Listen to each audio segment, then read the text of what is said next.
toutes et bonjour à tous et bienvenue dans l'émission Arc-en-Ciel. Mesdames et messieurs, nous sommes heureux d'être en ligne avec l'acteur associatif, le président du CGL, Comité Justice et Liberté pour tous, Monsieur Yasser Louati.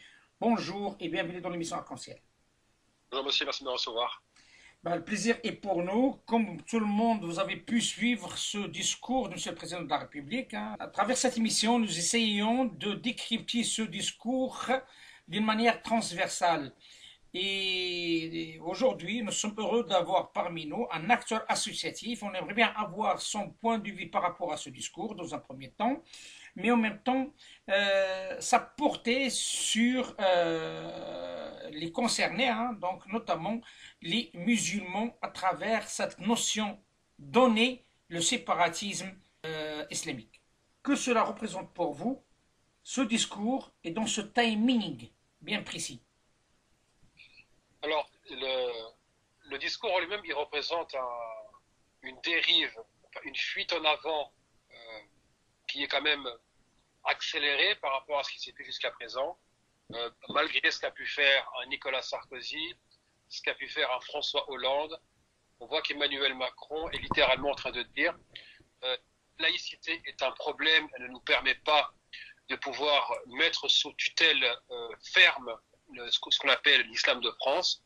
Alors il va falloir soit contourner la loi en mobilisant la justice administrative, on l'a vu par exemple avec l'association de Bobigny, Apprendre et comprendre, qui a été fermée, non pas pour des raisons liées au soi-disant séparatisme, mais on a mobilisé les normes sanitaires. Et d'ailleurs, ça faisait écho à ce que disait Christophe Castaner il y a quelques mois en disant nous fermerons les mosquées et si nous n'y arrivons pas, nous mobiliserons les normes sanitaires pour le justifier. L'autre point, c'est qu'on voit qu'un Emmanuel Macron qui a quand même dragué l'électorat musulman en disant il nous faut respecter la laïcité de 1905 pour apaiser les tensions identitaires. Bon, on voit bien qu'aujourd'hui, il demande à ce que la laïcité soit quasiment enterrée et qu'on permette à l'État de s'ingérer directement dans les affaires internes occultes, soi-disant, contre un soi-disant séparatisme. Mais on parlera du véritable séparatisme, si vous le voulez bien tout à l'heure.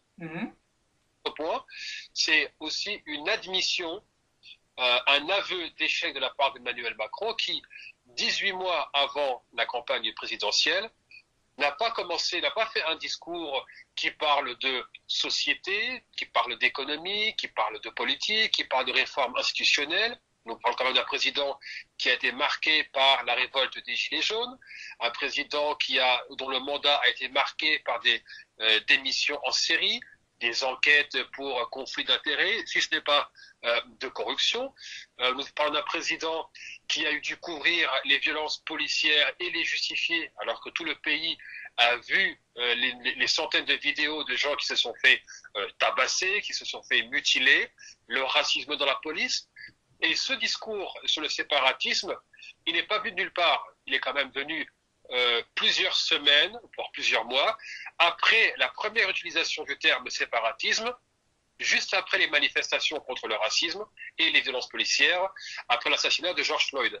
Donc, on voit bien que Emmanuel Macron n'est pas en train de se comporter en tant que président de la nation, il est littéralement en train de se comporter comme candidat désespéré qui, ne pouvant pas répondre aux priorités des Français, encore une fois, l'emploi, l'avenir de leurs enfants, la santé, la crise du Covid-19, 32 000 morts, 200 000 personnes qui portent plainte. Non, voilà, c'est qu'on va faire dans l'islamo-diversion.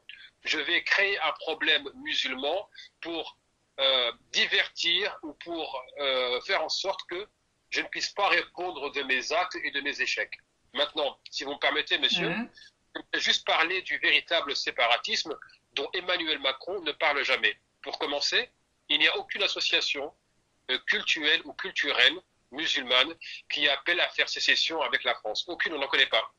Basée en France, il n'y en a pas. On ne connaît aucun acteur associatif musulman revendiqué comme tel qui parle de séparatisme ou de faire sécession avec la République. Au contraire, nous avons des musulmans qui, malgré l'islamophobie, complètement débridés, malgré les discriminations, nous avons des musulmans qui veulent s'intégrer et demandent à être acceptés. Par exemple, une étude de la Commission européenne en 2017 montrait que les musulmans, malgré les discriminations, ne voulaient qu'être intégrés et que l'État défende leurs droits. Par contre, lorsque vous avez des séparatistes pour des raisons de classe, les milliardaires qui ne payent pas d'impôts, par exemple 100 milliards d'impôts par an en évasion fiscale, est-ce qu'on parle de ça? Il n'en parle pas. Bien entendu, parce que ces personnes-là sont les mêmes personnes qui ont porté Emmanuel Macron au pouvoir. Les Bernard Arnault, François Pinault, Xavier Niel, etc. Nous avons les séparatistes pour des raisons de race. L'extrême droite, les suprémacistes blancs, les identitaires, qui ont des camps d'entraînement à travers la France, documentés, qui ont des camps de formation paramilitaire, d'entraînement aux arts martiaux, au maniement des armes blanches, parce que dans leur logiciel, une guerre civile face aux musulmans est inéluctable. Bien sûr, c'est une tradition française de vouloir purifier la nation, comme on a voulu le faire avant avec les juifs, etc. D'autres séparatistes qui le font de manière géographique. Quand vous avez des quartiers réservés aux riches, des quartiers qui sont de véritables ghettos pour les plus fortunés, vous avez même des villes, comme par exemple la ville de Saint-Maur, dans le sud, dans la banlieue sud de Paris, le maire qui préfère payer 6,4 millions d'euros en amende pour ne pas avoir à construire des logements sociaux. Donc, il y a la théorie du complot portée par l'extrême droite et relayée et crédibilisée par Emmanuel Macron. Il y a le véritable séparatisme racialiste, économique, géographique, porté par des gens qui sont connus, c'est amplement documenté, mais Emmanuel Macron, encore une fois, ne parle pas de ces gens-là parce qu'ils lui ressemblent. Et pour lui, il se sent plus proche de séparatistes milliardaires, identitaires, que de musulmans qui ne demandent qu'à vivre en paix et est-ce qu'on leur fiche la paix dans ce pays qu'on appelle la France. Est-ce que, M. Yassir Louati, peut-on considérer que la laïcité française devient une laïcité chrétienne? Alors, laïcité chrétienne, je ne sais pas trop. Par contre, ce que je peux dire, c'est que la laïcité française est maintenant en danger, puisque nous avons un chef d'État qui demande à ce que la laïcité soit révisée pour lui permettre à lui de s'ingérer dans les affaires internes du culte. Ça ne veut pas dire que ça ne se faisait pas avant. Ça s'est toujours fait. Le culte musulman, pendant l'ère coloniale, a toujours été tenu en coupe réglée par l'administration française. Par exemple, quand la laïcité a été votée en 1905, elle a été appliquée certes en France métropolitaine, mais pas en Algérie. Parce que la laïcité aurait été un cadeau fait aux musulmans qui auraient pu avoir le droit de s'organiser et d'être protégés d'une ingérence de l'État. Aujourd'hui, ce que Emmanuel Macron veut, c'est que les pratiques de violation de la laïcité qu'on voit depuis des décennies, création du CFCM, les pressions faites sur les associations pour nommer tel ou révoquer tel ou tel imam, les ingérences des associations dans les élections, dans les bureaux des organisations cultuelles, qui peut faire le prêche, qu'est-ce qui peut être dans le prêche ou pas, de faire campagne dans les mosquées par exemple, tout cela était une violation ou des violations de la laïcité, mais ce n'était pas légal. Aujourd'hui, ce que Emmanuel Macron demande, c'est qu'on officialise, qu'on légalise ce genre de pratique pour prévenir toute émergence d'associations musulmanes qui pourraient être réellement représentatives. Et ce n'est pas pour rien qu'Emmanuel Macron, lorsqu'il a son discours qu'on a tous écouté de bout en bout, il a bien dit, si jamais il y avait des renversements au sein des associations, l'État se réservera le droit d'intervenir. Ça veut dire qu'en prévision d'une répression sévère des musulmans, il sait que la base de beaucoup d'associations et de mosquées risque de se retourner contre des associations, et j'en ai amplement parlé dans votre émission, d'associations musulmanes corrompues, qui ne sont pas transparentes, qui ne connaissent pas d'élections libres et transparentes, et qui ne sont pas représentatives des communautés locales. Il sait qu'en faisant pression, ces associations-là, actuellement, ne vont pas répondre à l'État et qu'il y aura une tension avec la base et que la base elle-même dira « ça suffit, on étouffe, on en a marre, on exige un changement de bureau ou de politique de l'association ». Et pour prévenir ça, pour éviter que la base des fidèles reprenne le contrôle des associations, il veut permettre à l'État d'intervenir et empêcher ces fidèles qui diront « Écoutez, maintenant, nous payons nos cotisations, nous avons financé la mosquée, nous exigeons que l'association soit au service de la communauté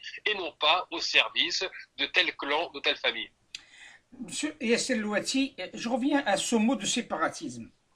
Comme tout le monde le sait, le mot séparatisme venant de mot scission et souvent scission géographique. Est-ce que selon vous, le Conseil constitutionnel et le Conseil d'État peut accepter une telle appellation par rapport à une telle situation? Le terme ne s'y prête absolument pas. Quand on parle de scission, de séparatisme, on parle d'un groupe qui prend les armes pour faire sécession. Ce terme a une histoire, il est connoté historiquement et connoté militairement. Ça veut dire que si on fait sécession, ça permet à l'État de réagir de manière brutale. Et on l'a déjà vu avec la perquisition de la mosquée Omar dans le 11e arrondissement de Paris, perquisition effectuée en plein cours d'arabe, pour à la fin faire constater qu'il manquait un ou deux extincteurs et une porte coupe-feu. Deuxièmement, l'association Abobini, qui apprend la langue arabe aux enfants, perquisitionnée, et encore une fois, on évoque des normes sanitaires.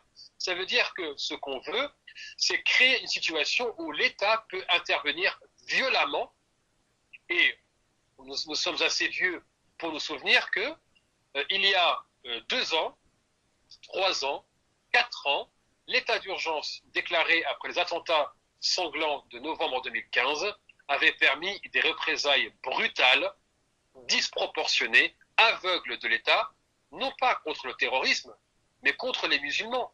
Les mosquées saccagées par la police, des restaurants perquisitionnés alors que les gens sont à table, des maisons saccagées et des couples détruits, des enfants traumatisés par la police ou la gendarmerie qui se sont pointés pour terroriser des familles. Tout cela, ça n'a pas été fait par des voyous ou des militants ou des paramilitaires d'extrême droite, ça a été fait par le bras armé de l'État.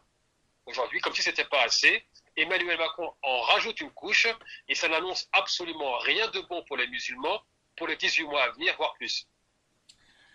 Et selon vous, c'est quoi la solution devant une situation, comme vous êtes en train de l'expliquer, vraiment dramatique? Pour les musulmans, écoutez, cette situation-là, elle n'est pas née du jour au lendemain, et les échecs et les défaillances et les dysfonctionnements du fonctionnement de ce qu'on appelle l'islam de France permet ce genre de choses. Ça veut dire qu'aujourd'hui, les fidèles doivent littéralement reprendre le contrôle de leurs mosquées et de leurs associations. Parce que tant que des associations ne reposeront pas sur une base à travers des élections libres, transparentes et où les représentants sont à l'image des communautés locales, ces soi-disant représentants de l'islam de France ne feront que protéger leur place. Et pour protéger leur place, elles continueront de se soumettre à la volonté des fonctionnaires, des préfets, des politiciens en tout genre. Et aujourd'hui, l'État compte bien détruire toute notion de solidarité entre les musulmans. Et aujourd'hui, c'est ce que je dis depuis des années, c'est aux musulmans maintenant de créer leurs espaces de solidarité, de faire en sorte que leurs associations soient bien gérées, de faire en sorte que les mosquées soient des lieux de rencontre et non pas des lieux de pouvoir et d'exclusion, parce que l'État, lui, il va les écraser sans distinction. Et les musulmans ne pourront pas se défendre à titre individuel, ils auront besoin d'associations et d'organisations pour le faire. Et bien entendu, après là, nous allons sur un domaine qui est peut-être pas très connu de vos auditeurs, c'est que le clientélisme au sein des associations puisse arriver à terme, qu'on s'en débarrasse, c'est-à-dire que les associations qui prétendent lutter contre l'islamophobie ou agir au nom des musulmans cessent de se faire la guéguerre pour récupérer des dossiers, récupérer de la visibilité, mais que réellement, elles mûrissent politiquement et travaillent ensemble. Aujourd'hui, il y a un besoin urgent de solidarité et les déclarations communes ne seront pas suffisantes. Il faudra réellement que les associations travaillent main dans la main et que l'entrepreneuriat associatif, c'est-à-dire je m'engage dans le milieu associatif communautaire pour m'enrichir ou lancer ma carrière politique, il faut que ces pratiques-là cessent. Mais encore une fois, c'est aux fidèles de demander des comptes. Et ces comportements qui sont humains, c'est naturel de vouloir briller plus que les autres. Il faut que les fidèles eux-mêmes mettent la pression pour que les associations soient à leur service. N'oubliez pas que ce sont elles qui les financent. Comme tout le monde, je crois que vous avez pu suivre, entendez parler de ce communiqué envoyé au président de la République où il y a un grand nombre de mosquées et de CRCM qui ont signé, ainsi que le RMF, en dénonçant ce qui s'est passé récemment dans un certain nombre de mosquées. Est-ce que peut-on parler d'un éventuel éclatement de CFCM? Un éclatement du CFCM, c'est difficile parce que déjà l'État en a besoin, donc il s'assurera que ça n'arrivera pas. Deuxièmement, les personnes qui sont au sein du CFCM, et je le dis tranquillement, sans les personnes qui sont au sein du CFCM n'ont pas été portées par la base des musulmans pour qu'ils se sentent menacés et sous pression. Le CFCM n'a jamais représenté les musulmans. Le CFCM, n'a fait que représenter des intérêts particuliers. Les intérêts de l'Algérie, les intérêts du Maroc, les intérêts de la Turquie, les intérêts de l'UOIF. Point barre, les intérêts des musulmans dans leur ensemble et dans leur diversité, on les a jamais vus défendus par le CFCM. Quand on voit toutes les lois islamophobes passées depuis la création du CFCM, on voit bien que c'est une organisation qui ne sert à rien. Deuxièmement, le communiqué qui a été envoyé, c'est une bonne chose, mais un communiqué, ce ne sont que des paroles sur un bout de papier. Et une solidarité, ça ne se crée pas à coup de déclarations communes, mais à coup d'initiatives communes. Que les égos cessent d'être cultivés, que les personnes qui sont au contrôle des associations se mettent au service des personnes qu'ils prétendent représenter, et ça mettra du temps, parce que les gens fonctionnent ainsi par chapelle interposée depuis des années. Les gens ont été, confortés dans ces mécanismes de petites chapelles en rivalité les unes avec les autres, mais l'heure aujourd'hui n'est plus aux ambitions personnelles, mais plutôt aux actions collectives. Moi, je suis un Français et je vois comme quoi, tout simplement, les musulmans sont plus visibles que leur institution. Ce qui a été dit aussi par M. Tariq Oubrou, il y a une visibilité des musulmans, il n'y a pas de visibilité aussi des institutions. Cette visibilité du musulman, parfois à tort ou à raison, cette visibilité accrue et tout on le colle à l'islam, hein. Souvent ça n'a rien à voir avec l'islam, comme cette histoire de faire une prière avant de commencer un match ou de faire autre pratique dans une vestiaire. Tout ça rentre dans une logique de coutume.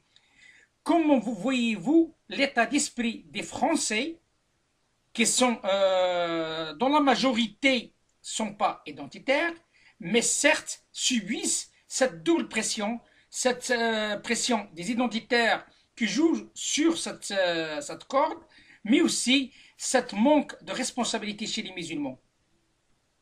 Alors, pour commencer, je vais me permettre de répondre à M. Tariq Oubrou. Bon, personne n'est dupe. Nous savons que Tariq Oubrou veut devenir le moufti de la République, qu'il multiplie les déclarations qui vont dans le sens des décideurs politiques. De l'UOIF, frères musulmans, maintenant il veut passer pour le leader d'un islam républicain éclairé. Je ne demande qu'une chose, c'est quelles sont les publications de Tariq Oubrou qui lui donnent une quelconque légitimité religieuse, intellectuelle ou communautaire. Je ne sais pas quel livre a écrit Tariq Oubrou, ni même quelle tribune il a pu écrire pour développer ses idées. Donc, à part prendre position contre tel ou tel musulman et d'invectiver les musulmans en se permettant de le faire parce qu'il s'appelle Tariq Oubrou et qu'il veut passer pour l'imam de la République, si j'étais à sa place, je me garderais bien de le faire. Deuxièmement, quant à la visibilité des musulmans, vous savez, monsieur, on ne remarque que ce qui nous gêne. Quand une personne fait le signe de la croix avant d'entrer sur un terrain de foot, personne ne s'en offusque. Quand quelqu'un enlève son maillot et court avec, ça ne dérange personne. Si un musulman fait sa prière avant d'aller faire un match, en quoi est-ce que moi ça me dérange? Puisqu'il n'est pas venu me l'imposer à moi, puisqu'il n'est pas venu la faire chez moi, ni devant moi, ni il m'a barré le chemin. Donc si on estime qu'une personne dans un espace public que nous partageons tous et dans lequel nous sommes tous des acteurs associatifs, etc., et que j'estime qu'une personne qui fait ça ou ça, ça me dérange, ben je regarde ailleurs. Parce que c'est l'espace public qui appartient à tout le monde. Maintenant, nous savons que les prières, soi-disant, avant les matchs de foot, elles ne dérangeaient personne quand des joueurs faisaient au nom du Père, du Fils et du Saint-Esprit avant d'entrer sur la pelouse. Ça ne dérange personne quand des chrétiens célèbrent un but en regardant vers le ciel et en saluant Jésus. Mais ça pose problème quand des musulmans le font. Bon, bien sûr, il y a des personnes qui n'aiment pas voir ça. Mais ce n'est pas parce que si ça me dérange, c'est mon problème et pas celui de la personne qui le fait. Alors bien sûr, on peut entrer dans des considérations. Oui, mais est-ce que chacun fait ce qu'il veut, monsieur? Nous sommes un pays libre. On peut ne pas être d'accord. On peut dire, écoutez, moi, la religion, les expressions de prière en pleine rue, moi, ça me dérange pas trop. Par exemple, quand des catholiques prient dans la rue, en région PACA, je n'ai pas entendu Tarek Oubrou s'en plaindre. Je n'ai pas entendu Tarek Oubrou invectiver le fait que des synagogues recrutent des jeunes soldats français pour aller tuer des Palestiniens. Et ce recrutement se fait avec l'armée israélienne sur le territoire de la République. Je n'ai pas entendu Tarek Oubrou parler de Éric Zemmour qui, dans une synagogue, encense le régime de Vitry. Donc, il serait judicieux pour M. Tarek Oubrou de cesser de se faire remarquer et de produire des choses si vraiment il veut se donner une quelconque légitimité. Encore une fois, nous sommes un pays libre, nous sommes un pays laïque, l'espace public, il est pour tout le monde, et tant qu'on n'est pas là à imposer ses croyances sur les autres ou à nier les droits des autres, ma parole, ce qui me dérange, je ferme les yeux, je regarde ailleurs. Sauf que, d'après sur quoi il se passe, des identitaires aussi, il ne faut pas l'oublier non plus. C'est que le français lambda se trouve dans un étau, soit par rapport à cette liberté de quoi vous parlez, M. Yassir Louati, mais aussi par rapport à ces identitaires qui soufflent sur la brise pour dire, voyez, nous sommes colonisés, nous sommes en train de subir des pratiques qui ne sont pas les nôtres, et ainsi de suite. Et ce qu'on constate, c'est que simplement, il y a un mélange maintenant actuellement entre la culture et bien entendu, et entre les lois et la laïcité. Alors, l'étau dont vous parlez, il existe. Mais qui est-ce qui l'a mis en place? Ce sont bien les identitaires, de gauche comme de droite. Les musulmans n'ont demandé qu'à vivre en paix et de pratiquer leur religion comme leur permet la laïcité. Sauf que les identitaires de gauche ont créé un problème en 1989. On se rappelle des jeunes filles volées de Creil. Les identitaires de droite ont suivi avec à leur tête Nicolas Sarkozy dans les années 2000. Et ce discours identitaire, il est extrêmement toxique, je vous l'accorde. Il est extrêmement anxiogène. C'est une théorie du complot permanente. Mais ce conflit-là, ce ne sont pas les musulmans qui l'ont créé. Par contre, et là, c'est vrai, il y a un manque flagrant du tissu communautaire entre guillemets musulmans, même s'il ne faut pas mettre d'étiquette parce que c'est extrêmement nébuleux, ce n'est pas très défini. C'est vrai qu'il manque des plateformes de diffusion des idées portées par des musulmans. Mais écoutez, parlons de plateforme. Il y a une émission dite Islam de France, chaque dimanche, et on ne voit pas des idées pour défendre l'islam et les musulmans. C'est un exemple. Parce que ça n'est pas tenu par des musulmans pour des musulmans. Ce dont je parle, monsieur, ce n'est pas une émission sur le service public qui est extrêmement cadrée et normée, qui en plus se diffuse le dimanche matin pour un public, bon, écoutez, on va dire plutôt, voilà, soit traditionnaliste, soit petit bourgeois parisien. Je parle de journaux qui diffusent des idées, qui permettent au débat de se faire. Les musulmans manquent même d'espace pour se parler entre eux, des espaces pour débattre entre eux, sans craindre d'être discrédité ou d'être cloué au pilori en tant que d'être excommunié. Il faut, c'est vrai, il n'existe pas de plateforme où les idées peuvent circuler librement sans crainte. Donnez-moi un journal porté par des musulmans qui a été capable d'être en pointe sur les débats de société, mais aussi une actualité telle qu'elle est vue par celles et ceux qu'on appelle les musulmans dans leur diversité. La laïcité, est-ce qu'elle empêche ces musulmans de s'organiser, de faire en sorte d'avoir des plateformes de communication, de constituer un groupe d'influence? On est presque 6 à 7 millions de musulmans ici en France, mais on est dispersés. Mais ce que vous dites, monsieur, alors, moi, ce que j'invective, ce ne sont pas les musulmans dans leur ensemble. Je parle des personnes qui ont une certaine influence, aussi bien politique qu'économique, parmi celles et ceux qu'on appelle les musulmans. Mais il faut appeler un chat un chat. Et je n'ai pas la réputation d'être une personne qui va par quatre chemins. Lorsque vous regardez toutes les initiatives, toutes depuis les 10 dernières années, qui ont été lancées par des personnes qui s'identifient comme musulmanes, elles ont toutes été lancées à l'extérieur des réseaux des mosquées, par exemple, à l'extérieur des associations traditionnelles. Qu'est-ce que ça traduit tout ça? Ça traduit que les mosquées, telles qu'elles fonctionnent aujourd'hui, sont un frein au développement des musulmans. Lorsque vous regardez les associations traditionnelles, associations cultuelles, qui disent organiser le culte musulman, qu'elles soient récentes ou anciennes. Et je pense, avec 25 ans de vie associative derrière moi, je pense être en droit et d'avoir une légitimité pour en parler vu de haut. Ben, ces associations-là, elles ne représentent que des intérêts particuliers et elles sont toutes en rivalité les unes avec les autres. Parce qu'il n'y a pas de notion d'intérêt commun. Et lorsque vous voyez que toutes les initiatives, je dis bien toutes, à quelques exceptions près, j'étais à Bordeaux par exemple, j'ai vraiment vu des choses incroyables, des imams qui sont en pointe sur la question de la citoyenneté, la question de l'écologie. Pour moi, j'étais vraiment surpris, ils étaient vraiment en pointe sur les questions de société du XXIe siècle. Et je parle bien d'imams qui dirigent la mosquée, qui enseignent le Coran et qui sont dans une lecture religieuse du monde et qui fait vraiment de tous les combats portés aujourd'hui par les nouvelles générations au XXIe siècle. Donc on ne peut pas généraliser.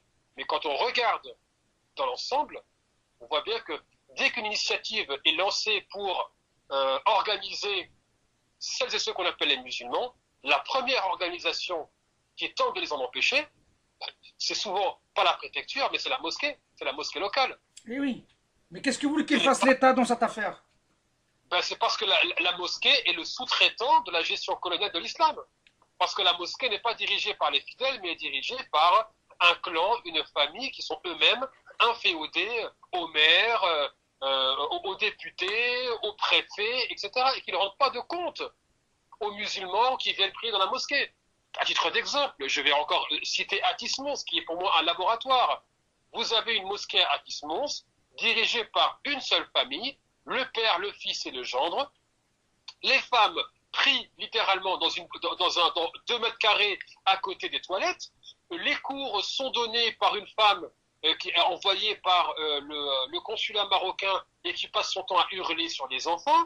Vous avez une mosquée qui, pendant les départementales de 2015, je crois, ou 2015, avait littéralement fait campagne dans la mosquée au point d'afficher le poster de la mère en campagne à l'intérieur de la mosquée. Ce n'est pas une théorie, c'est juste que nous avons constaté sur le terrain. Et cette mosquée est elle-même téléguidée par le consulat marocain à travers une personne que je ne vais pas nommer, qui est membre du PJD, le Parti Justice et Développement, et qui lui-même se dit n'être qu'au service des intérêts marocains. Bon, quand on sait que il est lui-même dénigré par des réseaux associatifs marocains qui disent écoutez, nous, c'est cette bouillabaisse politicienne, on n'en veut pas. Ce qu'on veut, c'est être au service de la communauté. L'État, il le sait tout ça. L'État sait très bien que la mosquée d'Atis-Mons sert de relais d'influence de la mairie. Et pourtant, personne ne s'en offusque. Mais le jour où des jeunes se sont organisés pour lancer des initiatives citoyennes, faire des conférences, aider les plus pauvres, soutien scolaire, aide à la recherche d'emploi, la première organisation qui a torpillé leur travail, c'était la mosquée. Ce n'était pas l'État, ce n'était pas la préfecture, ce n'était pas la mairie. D'ailleurs, la mairie, dans une réunion publique, elle leur a dit Je préfère que la mosquée soit dirigée par le consulat marocain, comme ça je serai invité gratuitement au Maroc. Voici la réalité de ce qu'on appelle les relations islam-État. Donc il ne faut pas faire croire à la nation que ce sont les musulmans qui ne respectent pas la laïcité et qui refusent de s'organiser parce qu'ils en sont incapables. Les musulmans sont parfaitement capables de s'organiser, de porter des idées, mais si leurs institutions leur échappent, et à chaque fois que quelque chose de nouveau se fait avec des moyens très limités, et en plus, ils ont l'étau, puisque vous parlez d'étau, l'étau de la mosquée et de la préfecture ou du ministère de l'Intérieur, ben c'est pas demain qu'on va voir émerger des idées portées par des musulmans, non pas pour le strict bénéfice des musulmans, mais pour le service du pays. Nous sommes un pays qui est en panne d'idées, parce que c'est un pays dont l'élite intellectuelle ne s'est pas renouvelée. Et c'est un pays qui est dirigé par une élite bourgeoise parisienne qui vit autour de son nombril. Nous avons un pays qui est devenu une province d'un monde globalisé et on se prive d'idées nouvelles portées par des musulmans et des non-musulmans. Et ce que les musulmans subissent en termes de sabotage de l'émergence d'idées nouvelles et novatrices, écoutez, ils en sont beaucoup plus affectés parce que, n'oubliez pas, ils sont une minorité dominée. Il y a une dernière question, si vous le permettez. Yassir Louati, vous avez parlé sur la situation des musulmans. Et cette question, il est partagée en deux. Je vais commencer avec une qui m'interpelle et de taille. Tout le monde le sait, il y avait les attentats qui sont liés à des gens qui se disent musulmans. Et il y a aussi différentes actions où il y a des morts, il y a des blessés, il y a beaucoup de monde qui ont souffert, inclus des musulmans, il ne faut pas l'oublier. Il y a des musulmans aux attentats de Nice, au Bataclan et ailleurs. Le souci qui se pose, c'est que tout simplement, qu'est-ce qu'on peut-on dire à ces victimes, musulmans ou non musulmans, contre ces gens qui agissent, qui font du mal à cette société au nom de l'islam, dans un premier temps. Et la deuxième question, si vous le permettez, est-ce que peut-on considérer ce débat transversal, avec des extrêmes, avec des hauts et des bas, montre à quel point que le sujet de l'islam et des musulmans rentre dans une deuxième phase qui amène peut-être à une stabilité dans l'avenir, au lieu de celle qui était un musulman dit immigré tout court, elle travaille pour envoyer l'argent au bled. Alors, c'est vrai que, bon, je vais répondre rapidement à la deuxième et on passera à la première. Déjà, la deuxième, le mythe du retour, il est mort et enterré, c'est fini. On arrête avec ça. Les gens, bon, eh bien, ils ont travaillé toute leur vie, ils ont construit une maison au bled dans laquelle ils n'ont jamais vécu, dans laquelle ils ne vivront jamais, et qui collecte la poussière et s'écroule sur elle-même. Donc tout ça, c'est fini. Deuxièmement, les musulmans de France en sont à 3-4 générations dans certaines familles. Donc là, nous parlons de musulmans franco-français qui ont des problèmes franco-français. Ces problèmes maintenant franco-français, je vais répondre à la première question. Alors, et là, je m'adresse directement aux tenants de ce qu'on appelle l'islam de France. Vous avez mentionné Tarek Kobrou, je l'inclus. Je parle des autres imams. On va les nommer, Mohamed Bachrafil, parmi ceux qui veulent passer pour les nouveaux imams, la mosquée de Paris, l'UOIF, la FNMF, l'RMF, etc., CFCM et consorts. Alors, chacun d'entre eux prétend parler en tant que religieux. Alors, comment se fait-il que cet establishment religieux musulman n'a pas été fichu d'avoir des idées pour faire face aux idées de Daesh? Comment se fait-il que Daesh a battu les dirigeants musulmans de France sur leur terrain des idées? Même si les idées de Daesh étaient délétères, et sont toujours à combattre jusqu'au bout. Comment se fait-il que Daesh, organisation basée à l'étranger, qui n'est pas nécessairement francophone au départ, a été capable d'exporter ses idées et de faire venir en France, de recruter en France, sans même qu'il y ait un contre-discours musulman porté par cette même élite musulmane qui passe son temps à invectiver les musulmans sans jamais leur rendre de compte. Donc moi je veux bien que Dalil Aboubaker, que Tarek Kobrou, que Mohamed Bachrafil, qui d'autre encore, je ne sais pas, parmi les plus visibles que... il y a le CFCM, le CFCM de son ensemble, composé de M. Moussaoui, M. Hafiz, bien entendu, le Turc, voilà, il y en a d'autres. enfin bref, voilà, toutes ces personnes-là qui veulent passer pour les notables de l'islam de France, mais moi, désolé, vous êtes en faillite totale. Et je me permets de le dire parce que moi, je n'ai aucun engagement dans n'importe quelle association musulmane, ni chrétienne, ni juive. Je n'ai aucun engagement religieux. Donc moi, je me permets de regarder froidement et je me dis, mais vous êtes toute l'année en train d'agir comme les relais de l'État pour faire porter la responsabilité de vos échecs, mais jamais, jamais, vous n'avez été capable de développer un contre-discours, des idées qui ont pu confronter celles de Daesh. Khaled Bencher, une émission sur France Culture. Abdelnour Bidar, lui, c'est carrément le versant « je vais invectiver les musulmans ». Mais on a envie de poser la question, mais est-ce que déjà vous vivez avec les musulmans pour leur parler? Parce que c'est bien beau de publier des tribunes qui ne seront lues que par les bourgeois du centre de Paris, mais si vous dites parler en tant que musulman, où êtes-vous dans le tissu associatif musulman? Donc, c'est que chacun, vous voyez bien, tente d'exister en faisant de ce qu'on appelle la différenciation marketing. Je me distingue des autres en ayant un discours plus républicain, je suis sans pitié avec les musulmans, je leur parle de haut, je suis condescendant, je les paternalise, je tente de les infantiliser. Bon, si vous voulez faire ça, c'est que vous avez une quelconque crédibilité intellectuelle. Jusqu'à maintenant, sur le terrain des idées, vous êtes inexistant.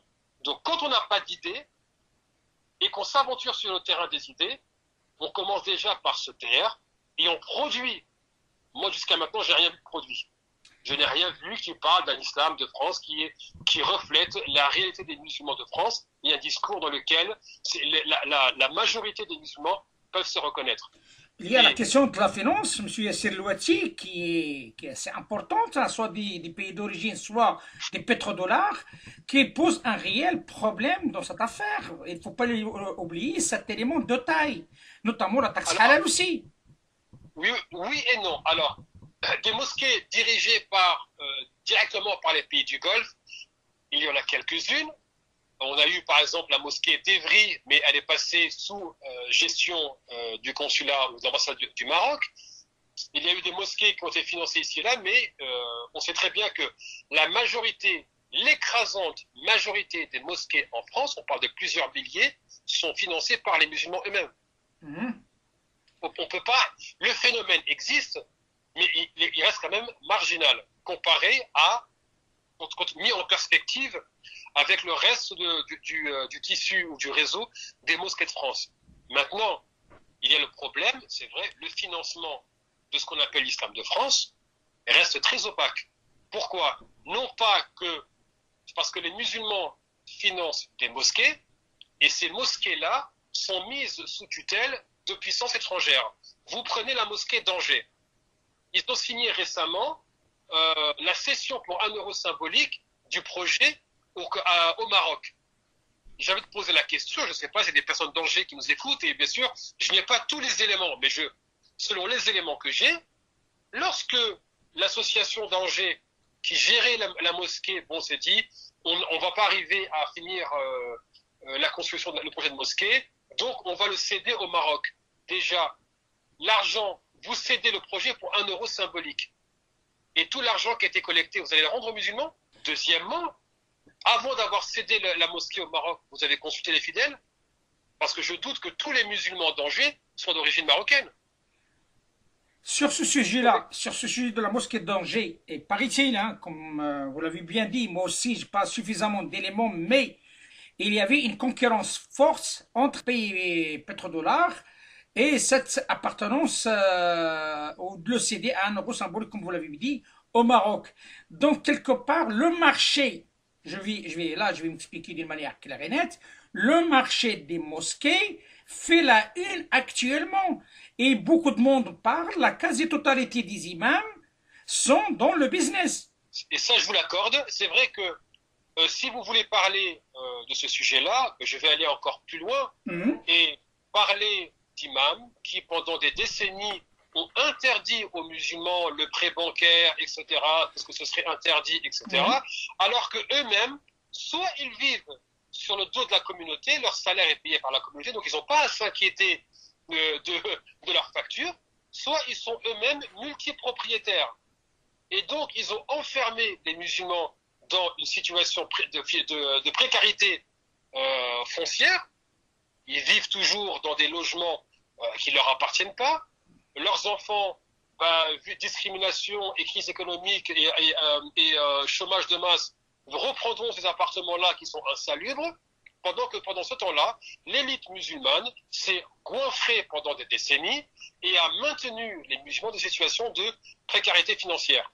Ce qu'on appelle les notables, les nouveaux notables musulmans. Notables, exactement. Deuxièmement, vous avez, c'est vrai, des imams qui sont dans le business.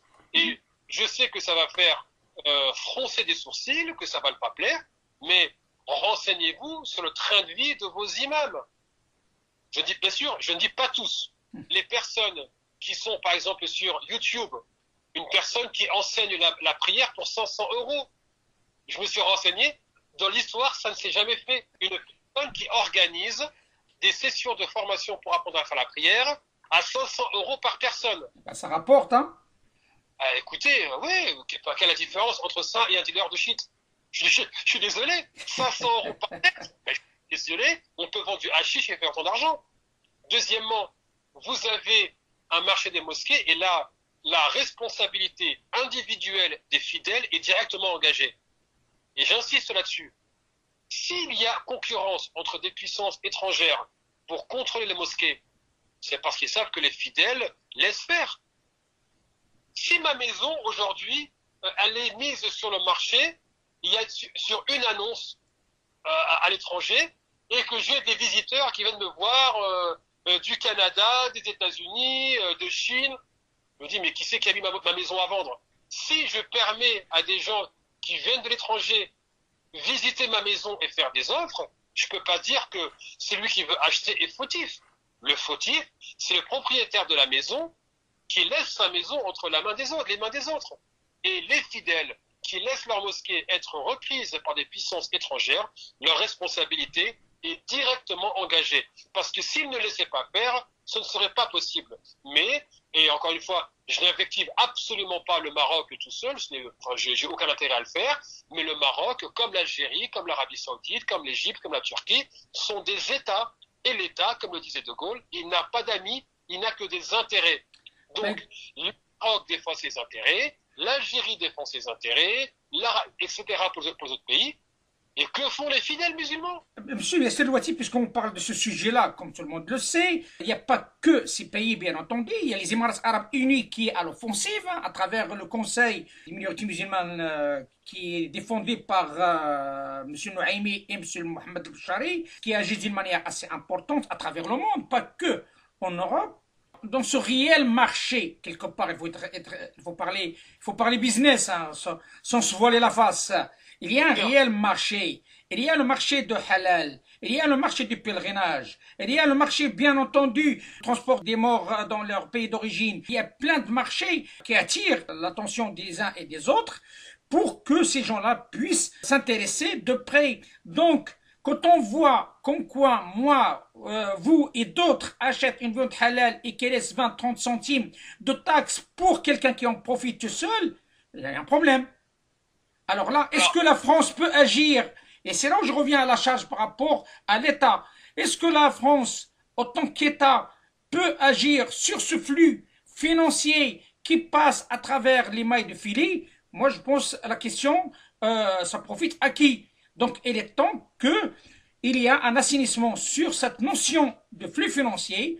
Écoutez, je pense que là, vous avez répondu vraiment à la question. Vous savez que je n'ai pas mentionné le rôle toxique des Émirats, qui veulent promouvoir un islam qui est totalement, mais totalement aseptisé, qui se contente d'une pratique des cultes, voilà, des rites, on fait la prière et rien d'autre.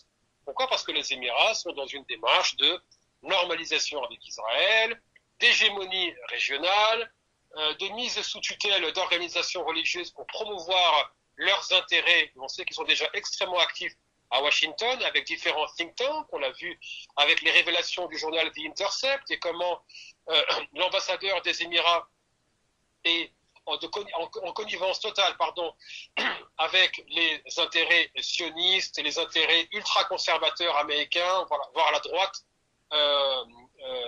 évangéliste. Et leur réseau, ils savent qu'ils passent aussi par le contrôle des mosquées à travers le monde occidental. Mais encore une fois, c'est vrai que les responsables associatifs musulmans ont une responsabilité lorsqu'ils se laissent être mis en orbite d'intérêts extraterritoriaux. Je rappelle encore une fois que le mandat d'un responsable associatif en France est de servir les musulmans de France et plus spécifiquement de sa localité et non pas les intérêts des Émirats arabes unis ou de l'Arabie saoudite. Deuxièmement, et là le manque est encore plus flagrant, tant qu'il n'y aura pas de gestion de l'islam de France par les musulmans de France, on ne verra pas émerger un islam avec des idées conçues par des musulmans de France. Et donc, on aura des idées qui sont exportées, qui sont conçues et exportées par des pays étrangers, l'Égypte, à travers l'Azhar, l'Arabie Saoudite ou les Émirats. Mmh. Et le Qatar aussi, bien entendu, il ne faut pas les oublier, la Turquie entre autres. Pardon, le Maroc et via la formation des imams. Et ce dont vous parlez, la gestion des flux financiers, c'est vrai qu'il y a un travail à faire sur la connivence entre intérêts financiers et intérêts religieux. Et si une organisation religieuse est là pour servir de tête de pont d'intérêts financiers étrangers et qui ne profitent en rien aux musulmans de France, pour moi, vous me dites, pour moi, acheter la viande, mon problème est résolu, je suis végétarien. Donc là-dessus, moi, je ne me sens pas trop concerné. Par contre, pour les personnes, comme vous le dites, qui achètent la viande halal, qui, en cas de décès, malheureusement, se retrouvent à devoir payer de fortes sommes pour les convois funéraires, que ce soit aussi pour l'organisation du pèlerinage, le Hajj ou la Umrah, ont besoin de passer par des organisations. C'est vrai que là-dessus, il doit y avoir une transparence. Mais comment voulez-vous avoir une transparence financière à l'échelle nationale ou internationale quand il n'y a même pas de transparence à l'échelle locale? Je veux dire, demander aux musulmans dans une mosquée localement, est-ce qu'ils savent ce qui se passe dans le bureau d'association? Est-ce qu'ils savent que les décisions ont été prises et lesquelles vont être prises? D'où est venu l'argent? On le sait. La poche des fidèles, où est-ce qu'il va? On n'en sait trop rien. Donc c'est pour ça que là-dessus, et c'est ce que je disais à d'autres personnes, c'est que si vous ne faites pas le ménage chez vous, un jour ou l'autre, on le fera à votre place. Écoutez, à suivre, M. Yasser El-Louati. Merci infiniment de cet éclairage transversal. Donc, je ne vous cache pas la vérité, il y a beaucoup d'éléments qui ont été évoqués afin de faire un éclairage pour notre auditoire à travers le monde pour savoir de quoi il s'agit réellement. Il faut bien préciser dans notre auditoire que M. Yasser El-Louati est président du CJL, Comité Justice et Liberté pour tous, un acteur associatif engagé. Merci infiniment de cet éclairage et je vous dis à très bientôt. Merci, monsieur.